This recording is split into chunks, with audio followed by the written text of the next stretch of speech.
और इस वक्त बड़ी खबर यह मिल रही है कि इजराइल हमास जंग पर कतर के विदेश मंत्री शेख मोहम्मद बिन अब्दुल रहमान का बयान आया। उन्होंने कहा कि गाजा में लगातार हमले से बंधकों की रिहाई मुश्किल है। बंधकों की रिहाई के लिए मध्यस्थता के प्रयास काफी जटिल हो गए हैं और इजराइल हमास के आतंकियों को चुन चुन कर ढूंढ कर मार रहा है।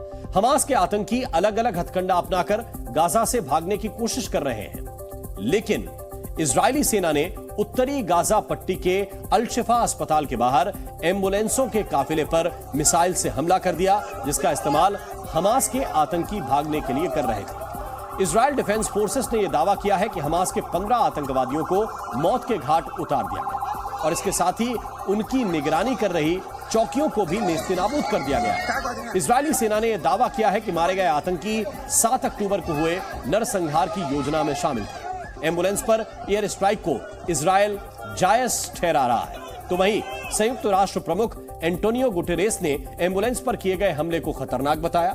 साथ ही संघर्ष को तुरंत बंद करने की उन्होंने अपील भी की।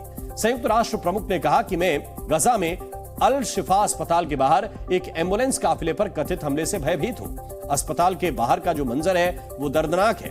वहीं इजरायली सेना ने यह दावा किया है कि उसे यह पक्की जानकारी थी, उसे यह पक्की खबर थी कि एम्बुलेंस में आतंकियों को ही ले जाया जा रहा था।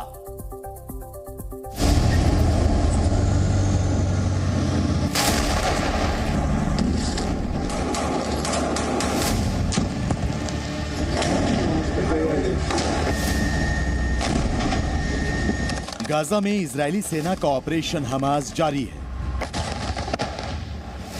जमीन पर टैंक के जरिए और आसमान से एयर स्ट्राइक के जरिए हमास के आतंक के खिलाफ जंग लड़ रहा है इजराइल।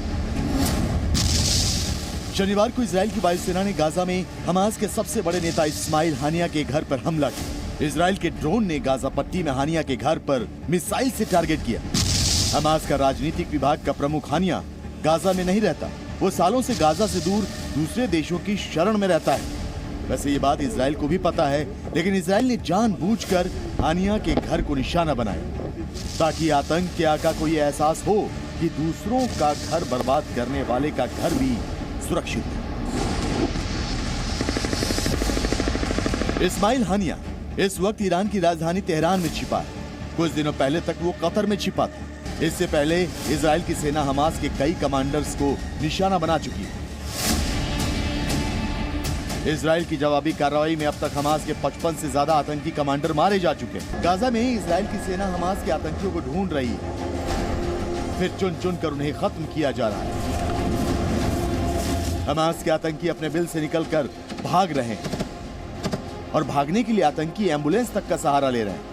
शुक्रवार की देर शाम इजराइल की वायुसेना ने गाजा में अल शिफा अस्पताल के पास हमला किया। उस हमले में एक एम्बुलेंस को भी नुकसान पहुंचा। एम्बुलेंस पर हमले में 15 लोग मारे गए।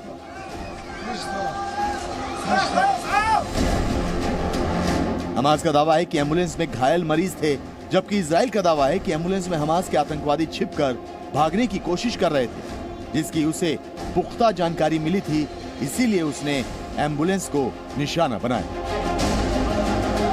हमास के आतंकवादी एम्बुलेंस का इस्तेमाल गाजा से भागने के लिए कर रहे हैं। इसका खुलासा अमेरिका ने भी किया है। अमेरिका ने दावा किया है कि हमास ने गंभीर रूप से घायलों की एक लिस्ट तैयार की थी, जिसमें विदेशी नागरिकों के साथ हमास के लड़ाके भी थे, जिन्हें हमास इलाज के लिए मिस्र भेजना चाहता था। एम्बुलेंस के घायलों में 1/3 से ज्यादा घायल हमास के आतंकी थे।